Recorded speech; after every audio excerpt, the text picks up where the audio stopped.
Okay. Hello, hello, hello. I believe we are live on Facebook. Hello, everybody. It is great to be here today. Hello, hello, hello.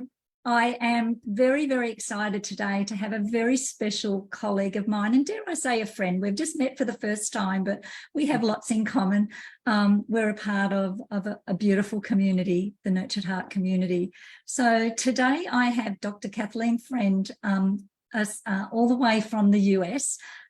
You'll be able to tell us exactly where you're from, Kathleen. Sorry, I forgot to ask you that. But let me just share a little bit about Kathleen, if I can, Kathleen. I've actually got one of Kathleen's books. Kathleen, as well as being a child psychiatrist, is an author of some amazing books. So I've got one of Kathleen's books here, The Greatness Chair Solution, which is fantastic. And I'm just going to read a more formal introduction for you, Kathleen. So Dr. Kathleen Friend, MD, is a child psychiatrist.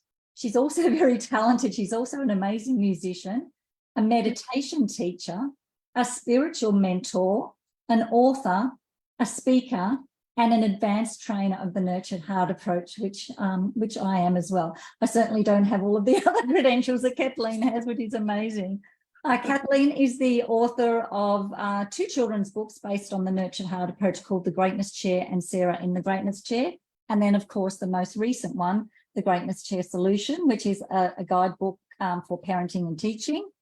And for the past 10 years, out of Kathleen's 30-plus year career, she has been involved with the Institute for Applied Meditation, which specialises in heart rhythm meditation and spiritual development, which is very, very interesting. She is currently employed as a teacher and mentor for the organisation. Her research interests involve the connection between heart rhythm meditation and vagal tone to promote mental and physical health. Kathleen's other interests include music, and she has a BA in vocal performance. Wow. She continues to sing regularly in secular and religious settings. That is absolutely fantastic. And if you want to know any more about Kathleen, you can go to her website, drfriend.net.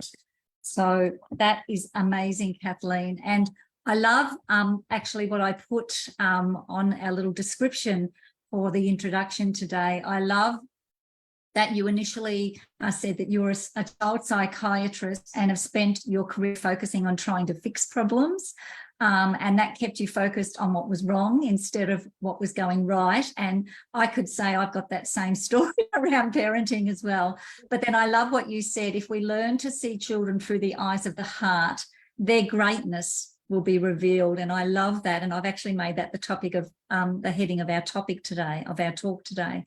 So Kathleen, a huge big welcome to you. Thank you for tuning in from the US. Please feel free to add anything else about yourself that you feel our listeners would like to listen to. I'd love to cover the topics of the Nurtured Heart approach. You are a child psychiatrist. So obviously you have been working with children and families for many years. Like myself, you found out about the Nurtured Heart approach about 10 years or so ago. So I'd love for you to share how you found out about the Nurtured Heart approach and how that's impacted you as a person, and as in your practice and the people that you help. And I'd love to let's just talk about greatness.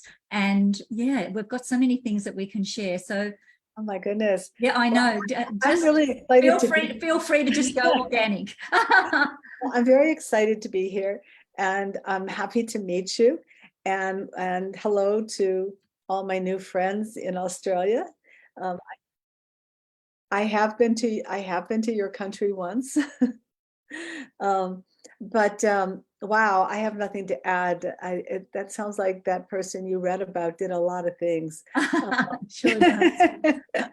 Well, I'm a very passionate person. I think I'm probably one of those intense people that the Nurtured Heart approach was designed for. So I got involved with, at the Nurtured Heart approach about 10 years ago. I was just a regular psychiatrist practicing, but I wasn't regular. I was always looking for things out of the box, and I wasn't happy with the status quo. I really wasn't. So I was always looking for new things. But the thing, like most parents, that got us involved in Nurtured Heart is a child having like a difficulty with a child, one of our children, and we find out about Nurtured Heart approach because we need to. So that was my introduction as well. My son was a teenager, and looking back, it was really a pretty mild case. I mean, it was just the usual snarky teenage, but he was my only child. I hadn't been through those years before, so I didn't really know how to react. So when I found out about the Nurtured Heart approach, that we could really turn energy, this idea of turning energy right side up. That in other words, like if we're paying attention and using our energy towards what's going wrong, that's kind of like upside down energy. And if we move and focus our attention on what's going right, we literally turn the energy right side up. And it has very different consequences whether we pay attention to what's going wrong versus what's going right. So just very briefly, I loved the approach. I thought it was terrific. I didn't understand it at all. I love it. I came home and I didn't get it. I'm telling you, I kind of tried it. Truly? Yeah. And I really didn't get it very well. It's funny, Kathleen, if I can just interrupt you there, because when I first heard about upside down communication or parenting, I'm like, what the heck do they mean? But once it kind of concreted, once I realized, oh my gosh, yes, I've been doing that. Like even as a teacher, even though I believe I was a good and positive teacher, I know that I was doing a lot of upside down communicating, and I definitely was with my son, who was very challenging. As I shared with you earlier, he was diagnosed with ADHD, ODD, childhood depression. We were doing so much upside down parenting, and but I never thought about it that way. You're right. It was like a concept that was like, and when I talk to people now about upside down communicating and relationshiping, they're like, what do you talk about? What are you talking about? Exactly. But then when I explain it, they're like, oh my gosh, yes, that makes so much sense. Well, it took me several years to really digest what Nurtured Heart was. Wow. And once I got it, I realized, oh, this is really simple. But the execution the concepts are really pretty simple. The execution can be challenging. Yeah. I'm getting ahead of myself, but okay, so I was excited about it. Even though I didn't totally get it, I knew it was gold. I just knew intuitively it was the right thing, even though I wasn't fully getting it. And I wanted to train people, and I knew how to. Well, I was having no success at getting anybody interested in wanting training or places I worked. The concepts were just too foreign. Wow. So one day I was in my office, and I was so tired of hearing all the problems that parents were telling me. Now, like, that's not fair. That was my job, right? They're supposed to tell me the problems, and I'm supposed to help them, right? Help them fix it. Yes. Well, that stopped working because the kids didn't want to come in my office. Their parents were just going to say all these sort of bad things about them, and they would not want to be there. They wouldn't make eye contact with me. So one day I just said, oh boy, I'm not going to wait for anybody to give me permission to do Nurtured Heart approach in my agency where I work. I'm just going to make a greatness chair in my office, and I'm going to have the kids sit in the greatness chair, and we're just going to talk about their greatness. And so that's all I did. Is I changed the simple chair next to my desk in my office to a greatness chair.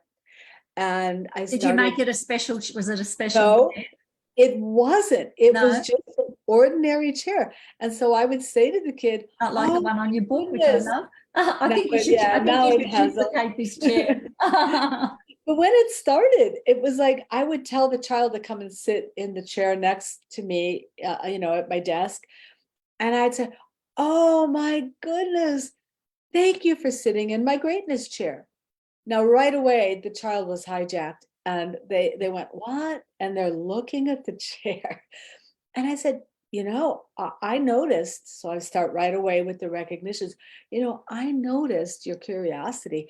I told you that was a greatness chair, and you're looking at the chair and looks pretty ordinary, doesn't it? And so right away, then I had him going. I had him. I could develop that rapport. And I said, yeah, it's just a chair, right? But what I want to know is it's not about the chair. It's about the person sitting in the chair. Tell me about your greatness. And that's how it started. And Wow, that's how I really started implementing Nurtured Heart approach. beautiful. I love It it. worked for me without all the stands. I just had to simplify it. The parents got excited. They couldn't wait to tell me the strengths and the good things about their kids. So then, after we went through all that, then of course we had to tackle whatever they came to me for. But by the time we would get around to whatever the problem was, everybody was relaxed and felt connected, and it just all went so much smoother. I love that, Kathleen, because you really flipped it from the beginning. Because, as you said, as a psychiatrist, your job is to listen to the problems and fix the problems, whereas you flipped that and hijacked that situation quickly by introducing the greatness chair, and not only having the child look at themselves and perhaps look at their own greatness. They might not even understand what that meant, or they might not even know what greatness they have. But I think equally as importantly, or in some respects even more importantly, to have the parents focus on their child's greatness. Because I know when I was struggling, or my husband and I were struggling with our son, I was a teacher. I was a positive teacher. I was a positive person. But when it came to parenting that son, he was my second son. First son was completely different. I was just so upside down, and I was so focusing on the challenging behaviors. If somebody had asked me what his greatness was and his great qualities were, I'm sure I would have been able to identify them, but nobody had the foresight to ask me that, nor did I think to ask that to myself. And that's why I'm so passionate about this concept of greatness, which I know is your passion as well. Because even as adults, if you go to an adult and say, someone who's not in the know, someone who doesn't know about nurtured heart or greatness, what is your greatness? They'll be like, oh, what do you mean? What, let alone a child. So Yeah, so continues. Yeah. you're absolutely right. And so I would have to coach the children. Like oftentimes they would look at me and they say, well, what do you mean? And I would just use that organically as another way to show. I said, well, oh, gee, I can tell that you have the greatness of actually wanting to answer my question. Yeah. So right away, I just went right in on anything they did. I said, oh, you're really a team player here. You're really being cooperative with me. You're trying to answer my question and you don't know how to answer it. That's perfectly fine.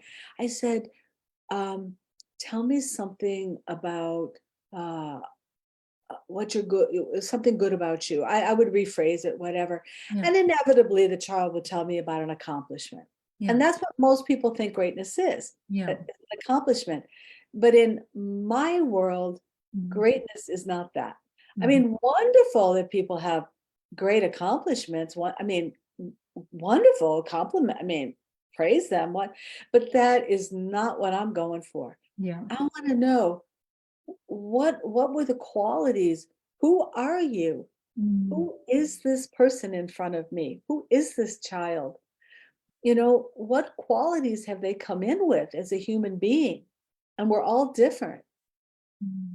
And I want people to start to learn how to hold up a mirror, a different kind of mirror to the child. Mm-hmm.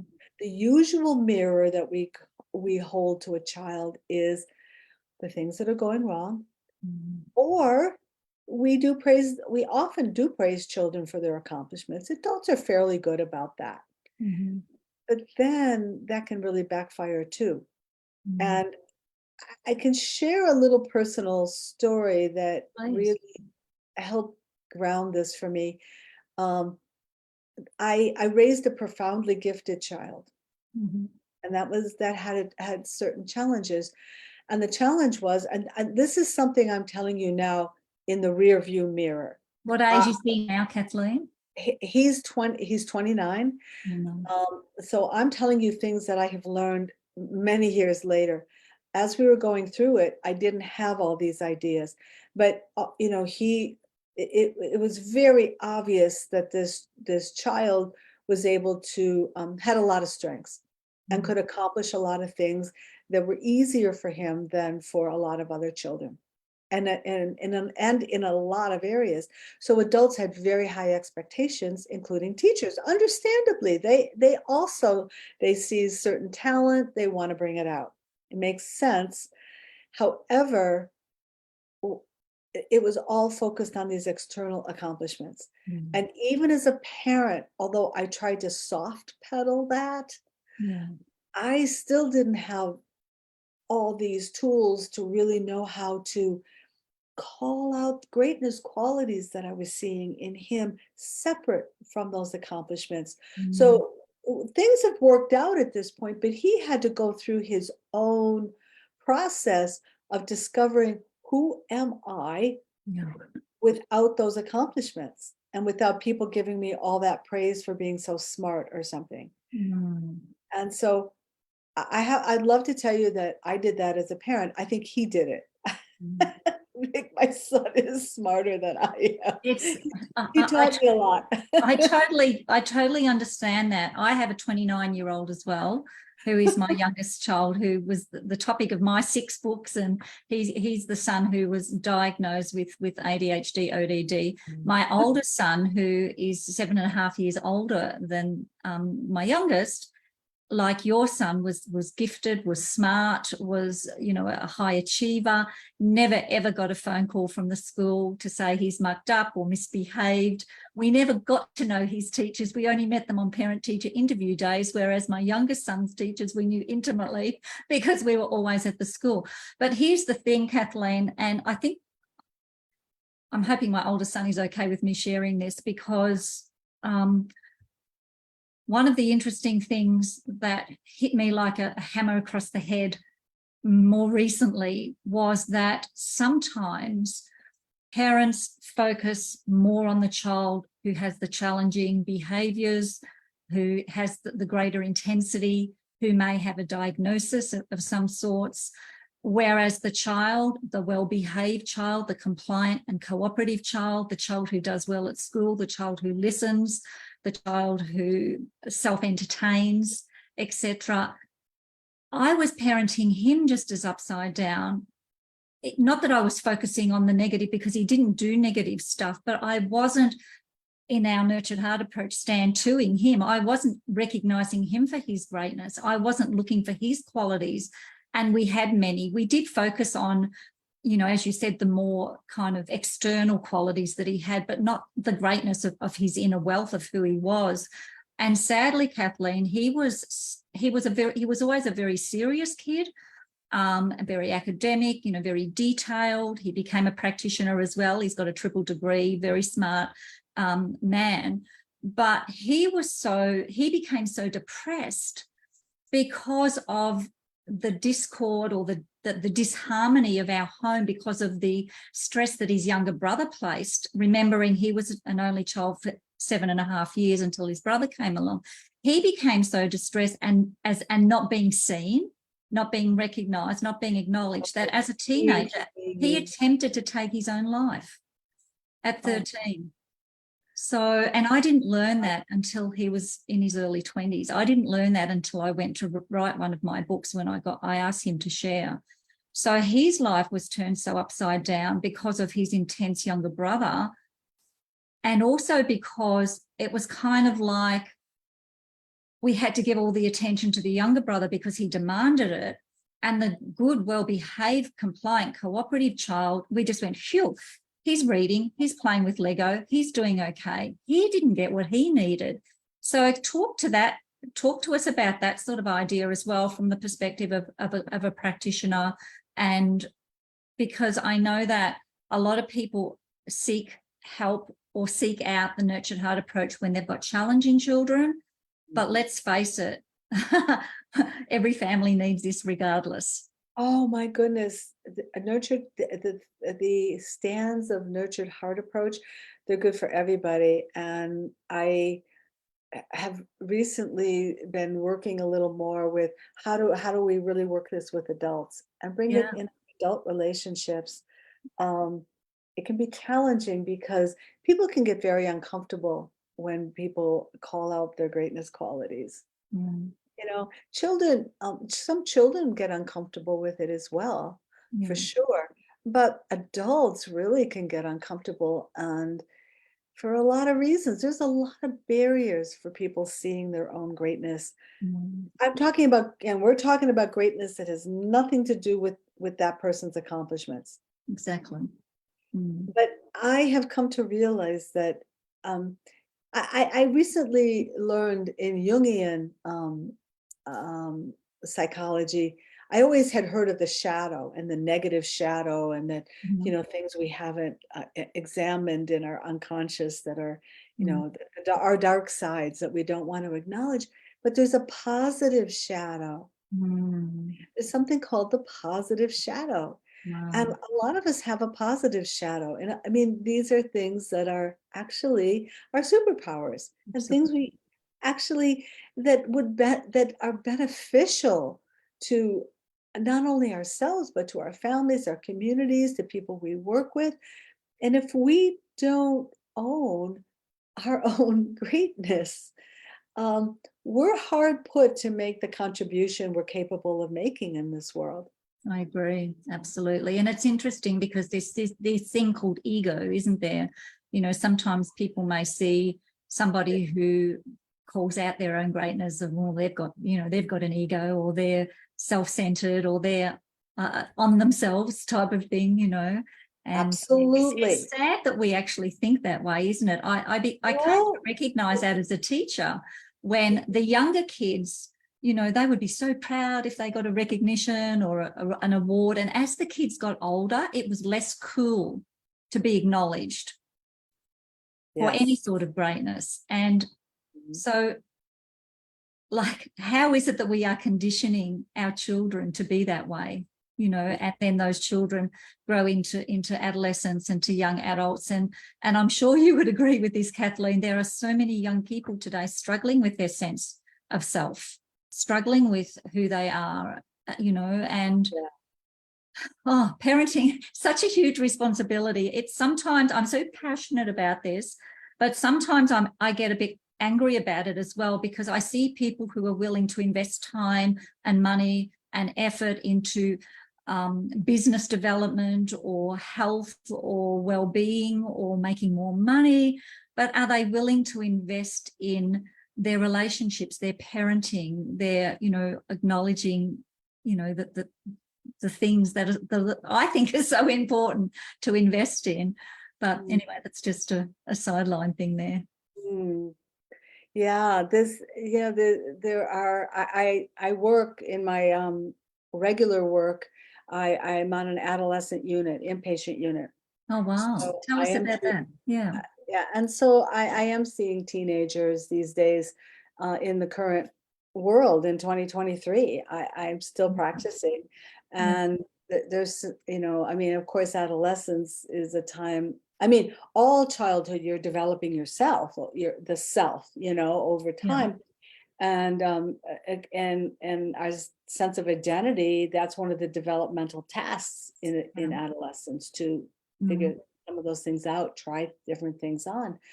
Um, but this issue of egos is a very interesting one, because it's tricky, because it does often look egotistical or whatever. However, there is something called a healthy ego. mm, And there's and then there are egos that are fairly unhealthy. mm, We need a healthy ego to absolutely. function properly in the world. Mm, People with a healthy ego can acknowledge their strengths, and usually they don't need to really shout them from the rooftops. I yeah. mean, Yeah. if we, I really, helping children see who they really are is not a recipe for narcissism Mm. and self-centeredness. The people, in my experience, the people who have more of this issue Mhm. don't have a good sense of who they are. Absolutely. I Very wholeheartedly agree. distorted, very often insecure, with self-hatred. Mm. They do not have what we call inner wealth, Yeah. that inner wealth. Yeah. So it's a facade. Absolutely. Talk a little bit about inner wealth, because when I use that terminology, we often have to explain it a little bit more, because when I say that we build the inner wealth in our children and in ourselves, and just before you do that, I think it's really important to let people know that the nurtured heart approach, in my opinion anyway, I'm not sure if you will agree, is it's not just for children and parenting. It's for all of us to build our own greatness and our own inner wealth. So to talk a little bit about greatness around inner wealth in regards to the nurtured heart approach. Well, inner wealth is having a sense of, I think it's having a sense of who you are. Mm. I mean, I, hmm, it's almost easier to talk about what it isn't it? I, Um, well, well, I say it's a combination of a whole bunch of stuff, yeah, you're right, but it is about a sense of who I am, my self-esteem, my self-worth, my self-respect, my self-love, who I see yeah. myself as. It's And it's kind yeah, of a grounding. It's sort of a yeah, grounding in who you are and being okay with that. yeah, Not that you're perfect, perfection yeah, not required, exactly. but Yeah, but core inner wealth is, well, first of all, for some people, they really don't have an inner concept. yeah. You might even ask them, how do other people see you? Mm, Say, oh, I have no idea. mm, You know? So inner wealth is this inner owning of who you are, your body, your mind, your emotions. It's a grounding, it's almost like a physical grounding in the body. mm, And it is a healthy regard for your being. mm, Um, you could say it's good self-esteem, it's a respect for yourself, it's a willingness to acknowledge your feelings, the good, the bad, the ugly, um, and still feel okay, and and and not feel um, and not have like toxic shame. Shame. mm, I mean, shame is a big thing a lot of people deal with. mm, When they feel this, like they're flawed, mm, just flawed, and they feel shameful and broken. mm, You know, and I would say I don't think anybody's broken. I don't think anybody's broken. mm. I think we have parts that look kind of broken, but it partly depends on where we're putting our attention. What are we looking at? Exactly. And Um, the other yeah, thing I think that goes hand in hand with that I love from the nurtured heart approach is the building of our portfolios. So as a practitioner, as a psychiatrist, if you can explain what a portfolio is, but what do you see in your clients' portfolios? Like whether, I don't know, what age groups do you like, whether it be a yeah. 4-year-old or a They're 14? adolescents. Yeah, they're the Yeah. age 13 to 17. Okay. Um, and what I'm seeing them pretty quickly going in and out of the hospital. But what I see in a lot of these kids' portfolio is um, um, very, very negative viewpoint of themselves. They've internalized things they've heard Mm, people say about them. You're no good. You're a bad kid. You're a troublemaker. Like, why are you? Or you're too sensitive. mm, Or it could be any variety of things. But they've internalized the words that they've heard. That's what words are so powerful. They've so internalized these words and behaviors, and they believe that's who they are because that's what's been mirrored into them. That it literally becomes who they are. yeah. Um, and many of them, and part of this is normal in adolescence, so part of this inner concept in adolescence can be who you identify with in your peer group, Yeah. you know? So right now there's a lot of gender bending and questioning going on. Mhm. So that's a big thing right Mm. now in the mix. And so I find a lot of adolescents they want to grab onto a concept so Mhm. they know who they are. So for example, I'm being a little vague. Um, like, believe it or not, I see a lot of kids who come in and they want a psychiatric diagnosis. Mm. It's almost like a badge of honor. It's Wow. almost like, well, oh, I read about this. Oh, this is who I am. They They're need something to identify they're with. Yeah. looking for like what explains me. I Oh, love I that. want Mm. Mm. this. Oh, I'm this. Am I this? And Mm. I'll say to them, you know, I'm not a big fan of diagnosis. Sometimes it's helpful, but Mm. like I just say to them, do you really want to put yourself in that little box? Mm. You really want to just be that little thing like Mm. I'm ADD or I'm depressed. I mean, yeah, you may feel sad. I get it. You've got Mm. feelings. You may have sadness. You Mm. may have trouble focusing. I get it.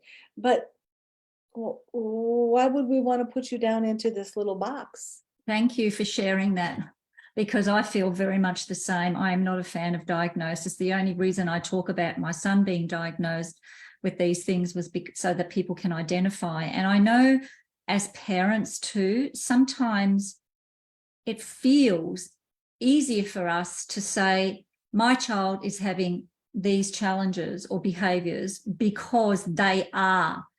Like they will say, my child is ADHD, my child is autistic, my child is ODD, my child is whatever. They are not, Yes, they are yes, not that. They, as you say, they might have some symptomology around that, yeah. but they are not that. And yeah, It does, and it helps parent. I mean, initially, it does help parents yeah, because they want a story, they want a narrative, yeah, they want to a story. They're trying to make sense of their reality with yeah, this child, and it helps them organize their thinking as well. yeah. So I want to just say that I understand that, Mm, and sometimes it can be a little bit helpful, mm, but we can't get stuck there.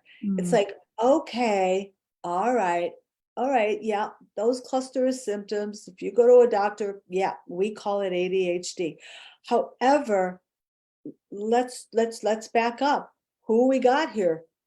You've seen one person with ADHD. You've seen one person. You see one person with autism. mm, You've seen one person. mm, Who are you? mm. I love the kids. Oh my goodness, the kids who will come in and say, I said, well, tell me something about you. Oh, well, I have, and they give me their list of diagnoses. I say, well, oh, okay, but tell me about you. And like they have no idea. Mm.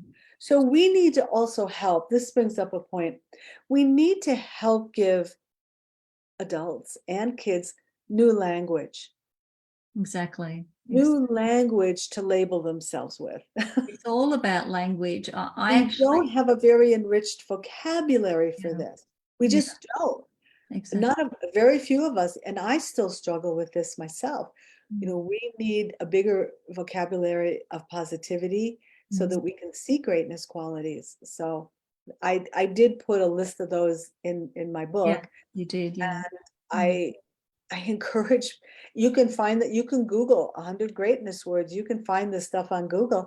I mm, encourage everybody, do a search like that, print mm. it out, and challenge yourself to use a couple of those words every day.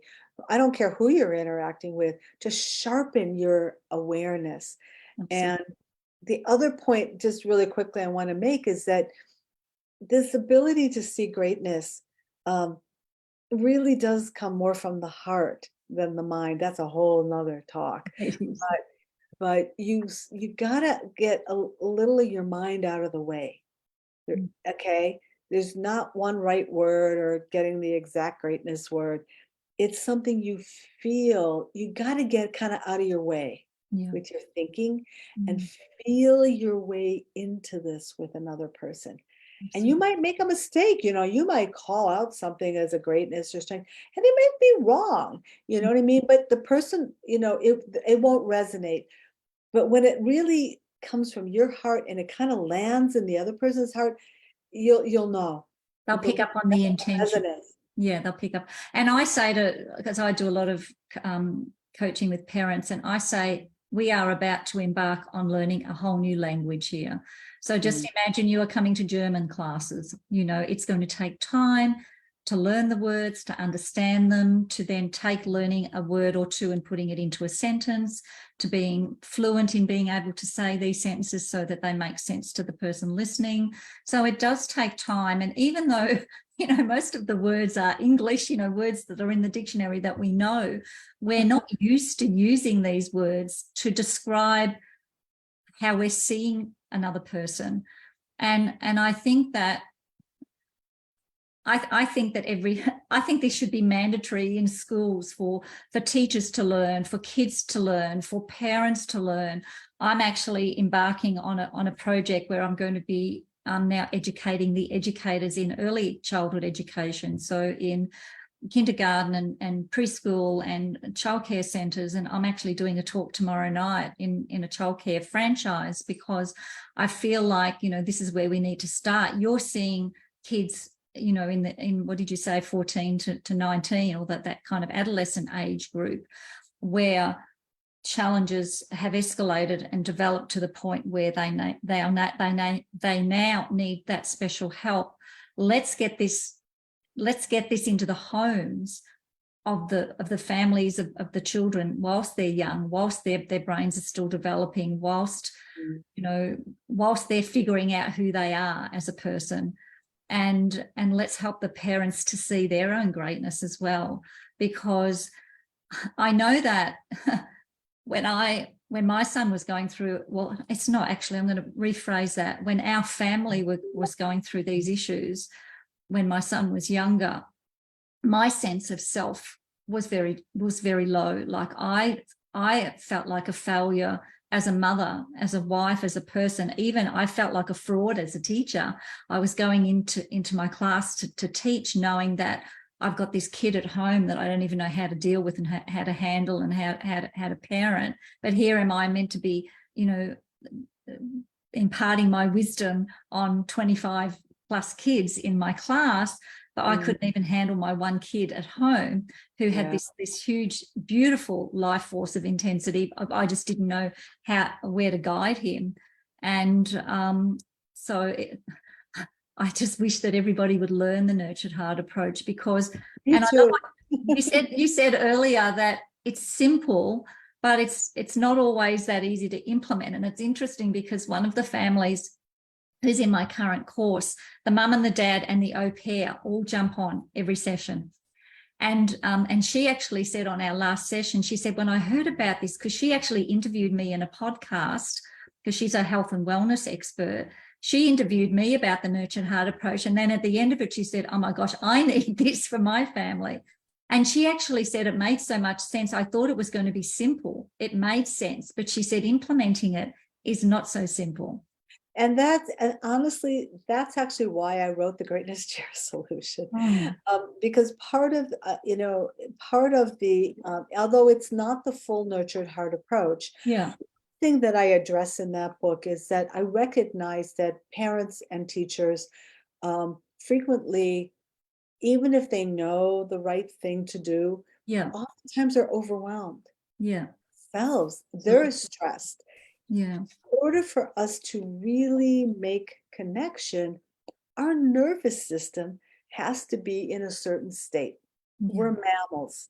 There is a social connection network in our physiology. If we aren't in that, it's pretty hard to connect. And the things that take us out of that are things like stress and overwhelm. You often hear it called, fight or flight. Or freeze. All of those states take us away from connection. So I recognize that adults weren't getting enough support. These poor teachers were like like struggling, and all these administrators telling them, you got to do this social emotional learning, SEL program. Yeah. And they're like, are you kidding me? I'm like so stressed out myself. You want me to do one more thing, even if I think it's a good idea? I Mm. can't, it's like, Mm. so in my book, I lead through a program. I lead people through how to get a control and regulation in their own nervous system through something called heart rhythm meditation. Yeah. And so it also goes, so there's a lot of attention in that book to how to support the parents and teachers to be in the right condition to even implement these strategies. Absolutely. And I think you've hit the nail on the head there, because I'm a parent and an educator. And if my sense of being is like, if I'm stressed, if I'm overwhelmed, if I'm like not coping with stuff, how can I then impart what I need to the children in my care, to my students, or to my own children? It's really, really tricky. Sometimes, like, I feel like we need to teach the nurtured heart approach to the parents and educators first, which is what I'm going to be doing in this pilot program that I'm about to start. I want the educators to learn this, and then my passion from that is to then get the parents of the children that they're educating on board as well, so that the children are getting a sense of the nurtured heart approach, both in education and care and at home. That obviously is utopia. I'm assuming in your practice, with what you're currently doing, you're only seeing the children, so you're not getting to work with a parent. But how would you feel if you could get the child's parents and say, okay, this is a way. That's why I wrote the book. Yeah. That's exactly why Yeah. I wrote the book, because Yeah. I didn't have access to the parents. Yeah. And I felt for them. My heart went out to the parents. Yeah. And Yeah. teachers too. I like teachers. I've got a good idea for you. Well, you might already be doing this, but in your consultation with the children or the adolescents, can you implement into the costing of that one of these books and say, this is a gift for you to give to your parents to read? Give that to because if you're only seeing the kids and not the parents, that book in the hands and that for that kid to go home and gift that to their parents, I think that's a great idea. You might go through a lot of books, but cost it in. Do you know what I mean? But yeah, I think that I think your tools are amazing. So just because we're 45 minutes in, but just quickly tell me about your other two books, because this book is written it's a guidebook for the adults, for the parents and educators. Yeah. But tell me about the children's books. Do you have them handy there? The children's books, do I have? I'd love to. I do in the other room. That's okay. I can put some pictures of them in the comments. Yeah. Okay, so the first children's book was just simply called The Greatness Chair. And it's a story of a little boy who's having actually a pretty typical day, but a lot of things are going wrong. But it's actually not big traumas. I mean, it's really the typical stuff, you know? Yeah. And so basically, as the child goes through their day, they're just getting a lot of negative feedback from well-intentioned adults. Yeah. And by the end of the day, the kid's just fried, comes home, and, he's hoping that, I'll get home and it'll be all better. And then his dad barks at him something, when he comes in the door, like his shoes are muddy. Anyway, then he loses it. And his dad sends him to a timeout chair. So fortunately, it's a cooperative kid in the book. The boy goes up to and sits in his room in a chair, this so-called timeout chair, and he's going, I hate this chair. And he falls asleep. He's tired. He's worn out. He falls asleep. And the next thing you know, he's dreaming.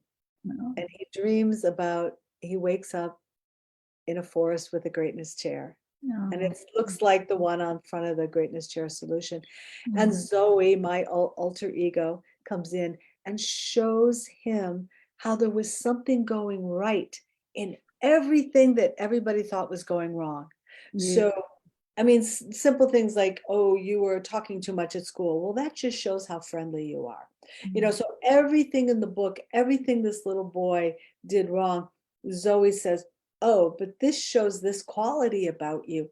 Anyway, Love that idea. and then the Very kid clever. wakes up, he wakes up and he realizes, oh my goodness, I'm back. But of course, in the book, he's in the greatness chair and he's no longer in the time What chair. age group would that book be suitable for? I got to tell you, I wrote it for elementary school kids, but it's worked. It has worked for preschoolers and high schoolers. I've been shocked at the wide appeal of this book. It's a universal message. And what ends up happening is the child writes down all these qualities and the dad comes back in the room, like, and the child teaches the dad Love how it. to do it. I love it. I must go get that book as well. So it's Love kind of parenting education in disguise, but it. it's the child who got the wisdom and is teaching the parent. So that's, So it's written like a storybook that you would oh, read. it's a storybook with Oh, I great love it. I must get illustrations. that one. It's a storybook with illustrations. It's Yeah. kid tested. They love this book. Yeah. And I just know this from experience. And I did not write it like dumbed down at all. I didn't even know enough about writing a children's book to know it's supposed to be this many pages and this kind of words. The story came through me. I wrote it. Kids get it. They may Kids not are even smart. understand. Kids are I so don't know. smart. They get it. And you can follow the story very much with the pictures. So preschoolers kind of get it too. Nice. The second book, Sarah in the Greatness Chair, takes it a step further. It's a girl. It takes place in a classroom. And it shows interaction with a teacher. And Avi, the first character, brings the Greatness Chair to school for show and tell.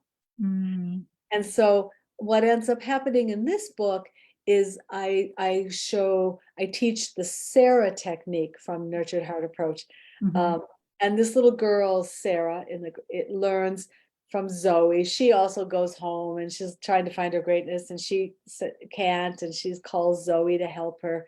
And Zoe shows her how her name has how to do the Sarah technique to kind of like self-coach her own greatness. Nice. So that probably didn't make sense to people who don't know Sarah approach, but it takes it a step further, and it does show a teacher putting greatness words on the board for a spelling test. So good. things like I must that. go get those books. I wish here in Australia we could get the books more easily than ordering them through the US, because it's very expensive to order them through the US. Maybe you should talk to an Australian distributor. Be nice to be able to get them with. Gosh, that's true for Amazon too, like getting them on Amazon. It's just, the postage is crazy. Yeah, but anyway, that's a challenge for us here in Australia. But that's all good. But it's worth it. I mean, it's worth it to get the book. But we'll get it out in Australia so that you'll get a lot of interest in Australia. Then maybe an Australian distributor might pick it up, and yeah, that'd be nice. that would be wonderful. Yeah. So beyond my knowing how to do that. The books sound beautiful. I look forward to getting the books, because of course I work with a lot of families who have got. Thank you so much. And I have to say that was my workaround, because I couldn't get people interested in letting me train them. I was fined by these short appointments of being a doctor. And finally I just had to break out and like, how can I get this message out in the world? And I had to just do it this way.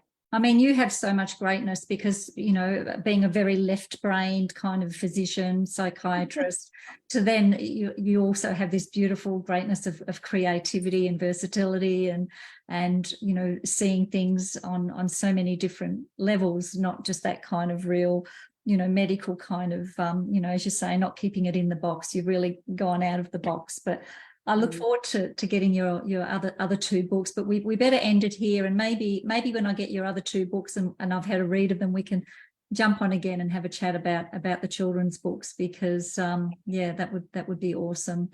And thank you, Kathleen, for taking the time today to share with us. And thank you for your wisdom and your beautiful heart. It's been lovely getting to know you a little bit more, to know where your heart really is, and the beautiful work that you're doing. Yeah, but get this book out, give it to the kids to take home to mum and dad. Mum and dad read that, because yeah, I think just in closing, from a parent's perspective, a parent's of an intense and you know, what we would have called a challenging child, we don't know what we don't know. If I had known about the nurtured heart approach when my son was younger, he was already an adult when I found out about it. So if I had known about, if my psychiatrist, when my son was 4, recommended the greatness chair or recommended nurtured heart approach instead of medication, you know, we might have had a very different journey, because not that we took the medication, but we were looking for answers. My husband and I were looking for answers for years. We spent money, we spent time, we spent put so much of ourselves in as good parents, good, loving, heart-centered, you know, wanted the best for our son parents, but we didn't find the tools that we were looking for.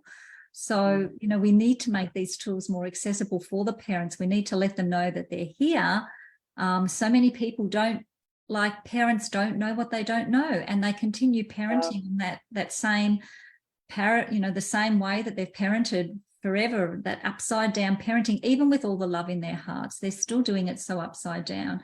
Educators are doing it upside down, even with the very best intentions as educators. So it's a matter of, yeah, just getting this out there. Thank you so much. And thank you for giving me the inspiration to keep going. Yeah, absolutely. This work.